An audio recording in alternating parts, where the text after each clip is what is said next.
Hey, welcome to the part 2 of Use Excel Like a Pro. If you have not watched the part 1, then please go and check it out. In the part 1, I talked about all the Excel foundational concepts like if-else, cell locking, sum ifs, XLOOKUP and VLOOKUP. In this video, we'll talk about more foundational Excel concepts like text function, conditional formatting, data validations, and pivot table. Plus, we'll have something called a pivot chart and slicer. And at the end, I'll show you using all these things how you can create a simple dynamic dashboard in a matter of minutes. And if you like the video, please do share, subscribe, and so that you don't miss out the part 3 as well. In the part 3 we'll talk about more advanced Excel concept like Power Pivot, Power Query, and all these things. So please do like, share and subscribe. Share with someone who are looking for Excel skills or learning Excel, looking out for knowledge. I'm going to show you something which is very much needed most of the time if you're working with the Excel function. One of the common questions we get sometime in an interview or maybe in a work that, hey, I have this data. Can you please give me the domain name? Now, when I say domain name, what is a domain name? Now, if you see this is an email address, right? On right hand side, we have something called example.com. Now, I have not added any domain name specifically just to avoid any kind of conflict. But whatever like you see after the @ is called domain name. Now, instead of example.com, we can have google.com, we can have yahoo.com, or maybe Outlook, any domain we use, or maybe any company domain that is our domain name. Now, from this text data, can you please get me the domain name? It's very common interview questions, and normal ask generally happen in the industry, right? Now, for that, what you can do, we need 3 functions over here, and 3 are very important functions. One is a find function, the next one is a length function, and the last one is a write function. Now, I'll show you how you can use these 3 functions in a combination to achieve the result as a domain name, right? The first one is a find function. So how do you write a find function? You just write equal to and then say find. And once you do that, you see there are a couple of options are available. So it takes, I think, 2 arguments and 1 is an optional. Now I'll not go to the optional, but let's stick to the 2 of the main argument we have over here. First is a find text. Now out of the entire this, what is the text you want to really find? So what is the commonality between all these? My email address is the @ right? So whenever you're doing something similar task, just try to find out the common things between all your text data so that you can find something to use here in the find function. Here in our case, I can say @, and when you say within the text, so which text you're looking for. So once you click, click on that and click enter, you get 9. Now how you're getting a 9? It could be a questions, right? So the find function actually works from the left to right. So if you see from John, but even if you're using a space, that takes as a character. So so it actually goes from here. So John is a 4 character, Doe is a 3 character, and dot is another character, right? So it is combining almost 8 character, and the 9th is my @. So that's why you are getting a 9th over here. Now how this 9 gonna help? This 9 will help you to achieve your domain name. Okay. The next one is a length function. Now what is a length function? Length is, by the name you understand, it gives you the length of your character. Like what is the total length of my character? So my total length of this character is 20, correct? So the total character I have is 20. Now I have something called a write function, which is, what is write function? Like if you go and just write a write and say text and the number of character. So what it gives you that if you define a number of character over here, and if you define the text, then it will bring you back that particular characters over here. For example, if I say, okay, from here, you give me 2. Just this for an example, and if you write, you see that you are getting OM. Why? Because I've defined 2. So it takes a number of characters as an argument. So similarly, right, we have something called left function. So like you can, instead of right, if you just write left, and if you say you get GO, which is the first 2 character of that. So this is how the right and the left work. For our case, we're going to use right function because our domain is from the right to left, right? So if you're working on something which are the left to right, you can use a left function as well. I'll say write function. Now, what is my text? This is my text. And what should be my number of character? Now, imagine that your total character is 20, correct? And what is the last character you want of @ is 9. So difference between 20 and 9 should give you this difference, right? So you say 20 and you say minus and you say 9. And once you click enter, you get example.com. You have to write that directly over here. How do you do that? You go, you say write, and you say define text. Now, instead of, if you don't need 3 columns for that, you can just directly do that. So the first function would be your length function, and you again go here and you write that, and then it should subtract from your find function, right?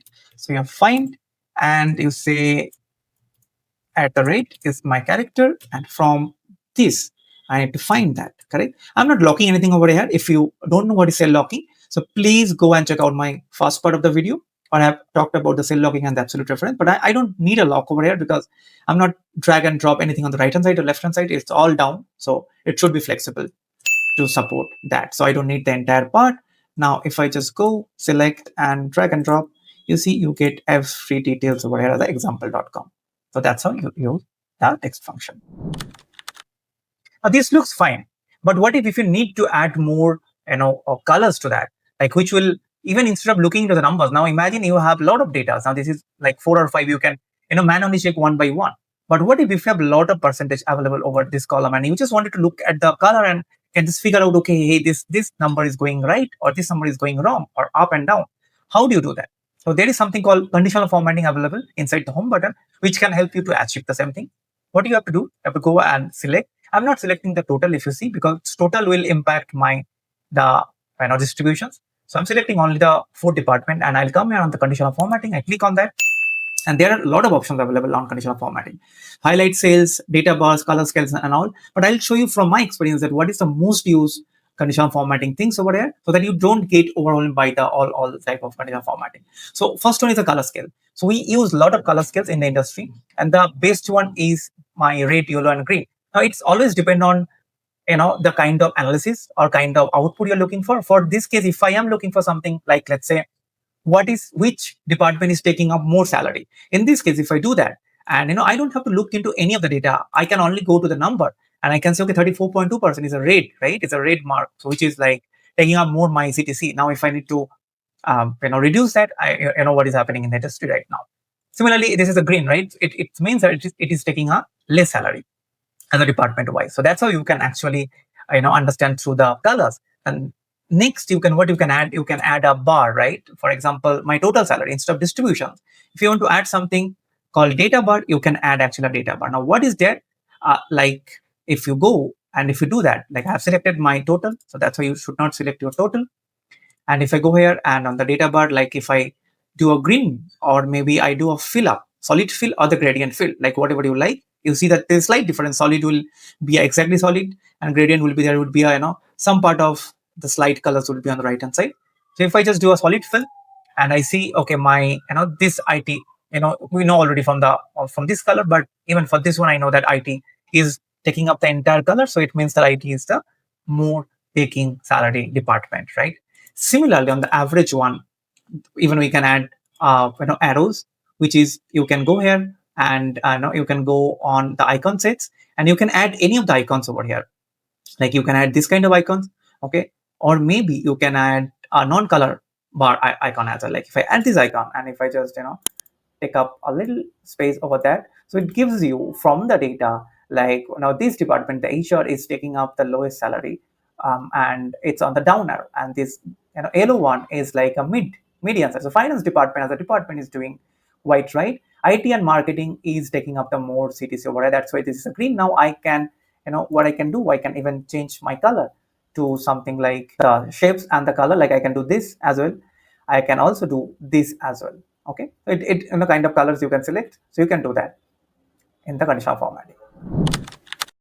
If someone asks you that, can you please give me the department wise salary, being part of the HR team, you need to figure out how to do that. So the best way to summarize the data in Excel is a pivot table. So what is the way you can apply a pivot table? So the the normal way, you can just go here, select the entire data, and go to the insert. Then you go here and you can apply a pivot table from table and range. Once you click on that, you see that you get this window pop-up, which is already taking the A1 to A21, which is you have already selected. So if you don't select, you can also, like you can come directly over here and you click on that arrow, and then you can select that as well. Both works, and then you click OK, and it takes you to the pivot table window. Now remember that you can either choose a new worksheet or an existing one. I always prefer a new worksheet because it gives me a more space. But if you want to do it in an existing worksheet, you can just define the cell from over here, like you can something like that. So from here your pivot table would be working. What is a lazy way to apply a pivot table, which I do all the time? I select the entire data, which is Control Shift, right arrow and down arrow, and then Alt NVT. So this is a shortcut, you remember, and then you can apply the same, and you click OK, and it takes you to the pivot table window. Now in pivot table, what is our first question? That department wise salary, and what is the total employee count, right? So what we need to do, we need to first get the department name, right? So my bad.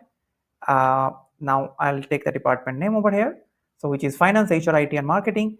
Now what I do, I will get my employee ID, and what we need is the employee ID. I'll take the employee ID over here, and this is giving me sum of employee ID because it's thinking that I know this is a number, right? But this is not a number. What we need to do, we need to do a count over here. How to do that? You go here, you click on that, and you go to the value field setting, and you once you click on that, this is the window. You select count because we need a count of the employee, not the sum of ID. It's actually not a number. This is a categorical data. And the next one is my total salary of that.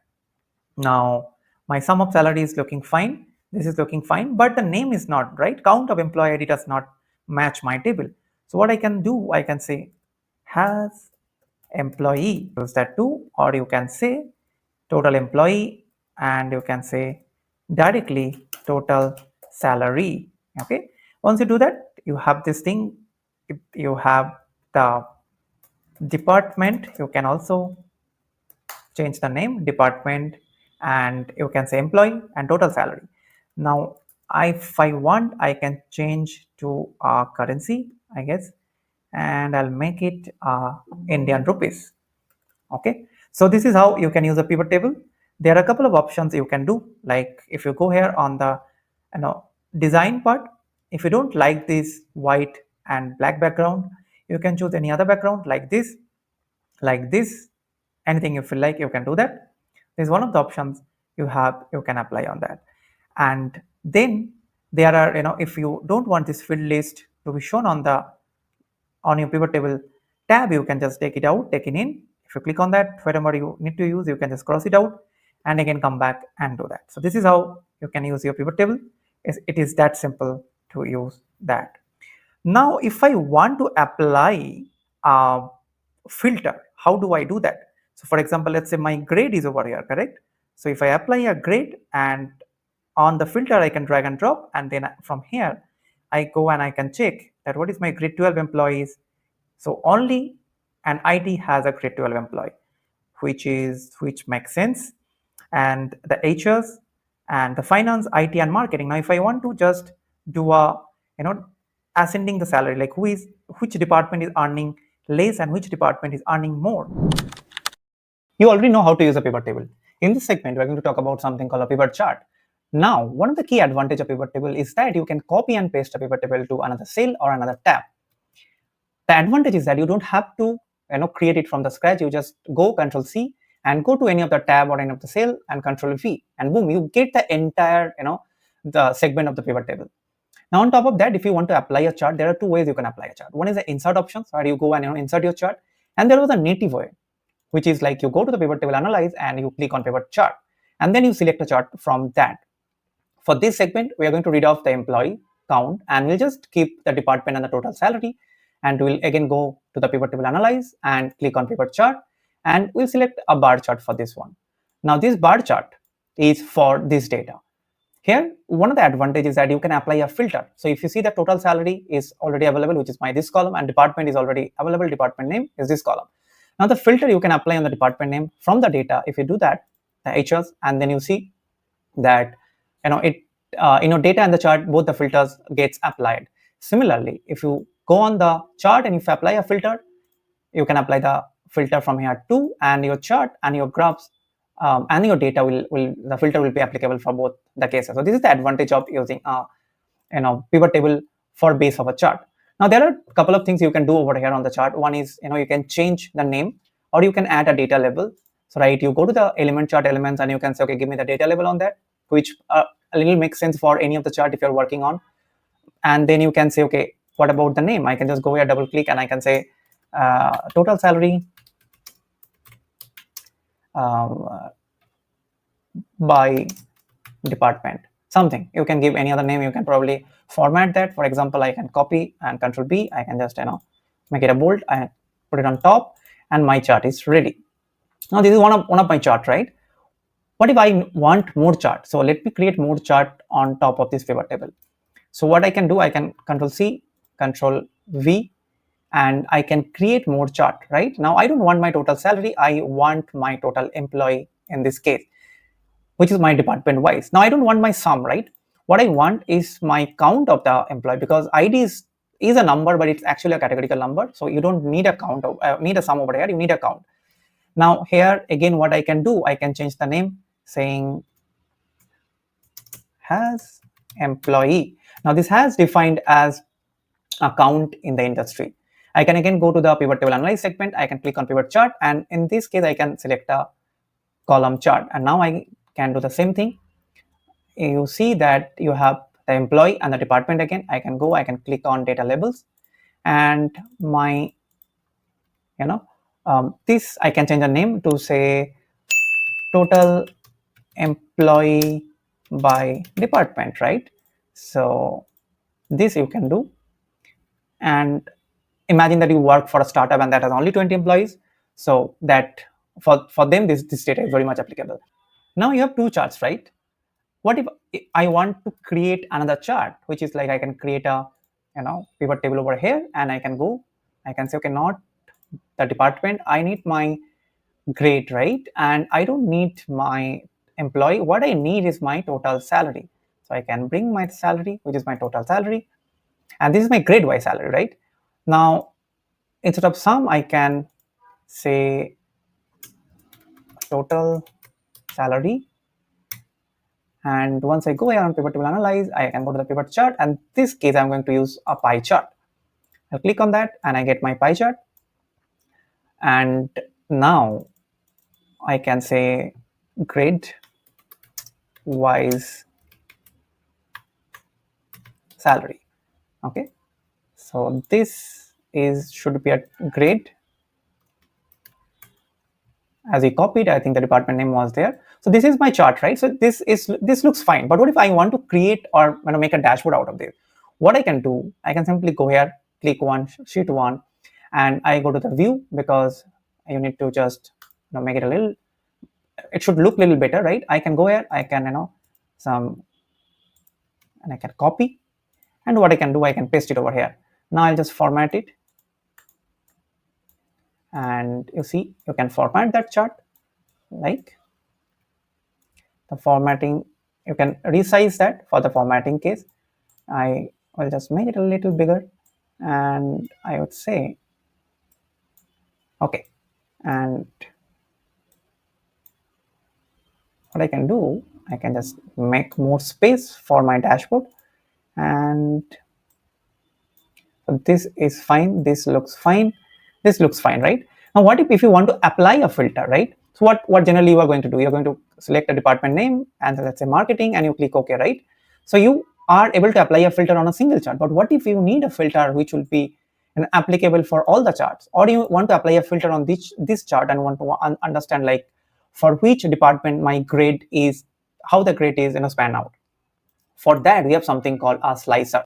What is slicer? Slicer is nothing but a visual filter which you can apply on this chart. Let me show you how we can apply the slicer. Let me bring the slicer. So you go to the pivot chart analyze. You can click on any of the chart and you can go there, and you click. Once you click, you get all the options from the data. Now let's say if I want my department name first as my slicer. So you go here and you click on that. In this case, you got your department wise the slicer. Once you click on finance, you see I selected this chart, so that's why whenever I apply, I get my this IT, marketing, and finance as a filter, right? You go here, you can also remove that. But what if I want to make this as my a filter for my entire chart? So what do I mean by that? Let's say if you click on a chart, it should impact all your three charts together.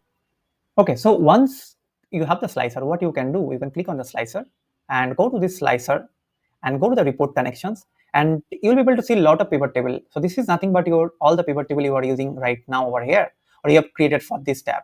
So what you have to do, you have to just go here and check this box and check this box. Okay, once you click on that, you see that you don't see any changes over here on this particularly, but once you select the finance, you'll be able to see that your chart for all these trees are moving right away.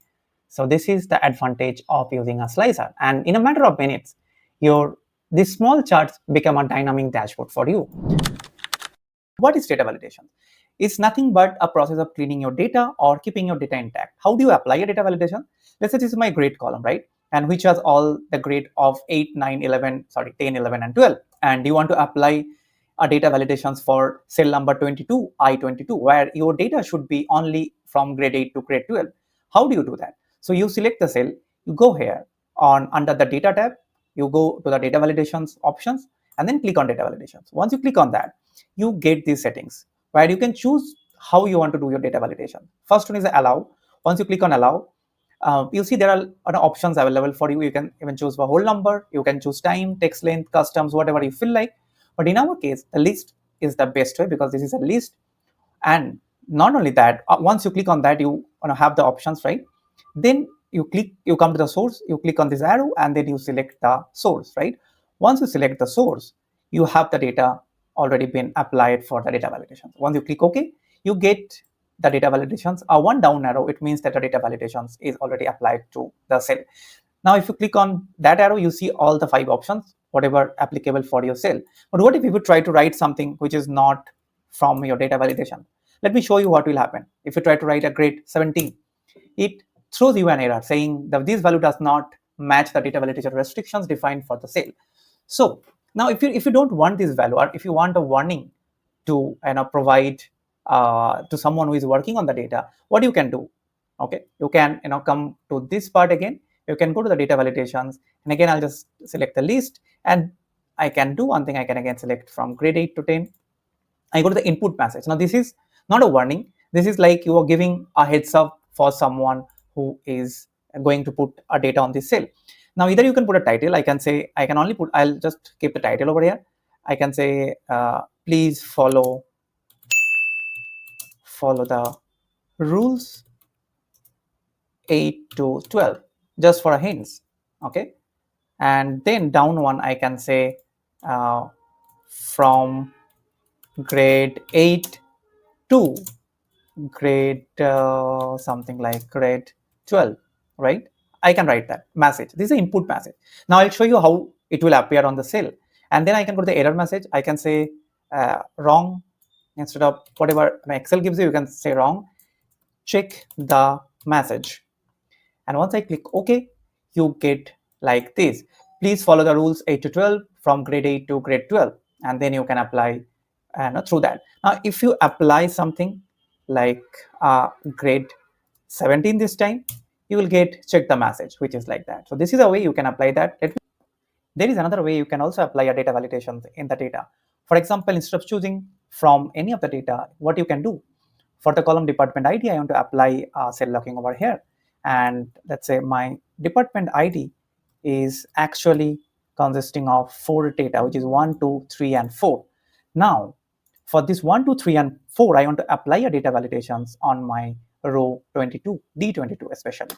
So what I do, I go here and I can select a list. Now, this time, I'm not going to select anything directly from over there. What I'm going to do, I'll just write manually 1, 2, 3, 4. And this is also another way you can write for your data validations. Once you do that, you click and you get the details. Thank you very much for watching. And if you find it valuable, then please do like, share, and subscribe. And if you have any questions, any concern, please put it on the comment. I will reply it personally. And for more fresh data content, please to follow me. I'll see you in the next video. Thank you once again. Bye-bye.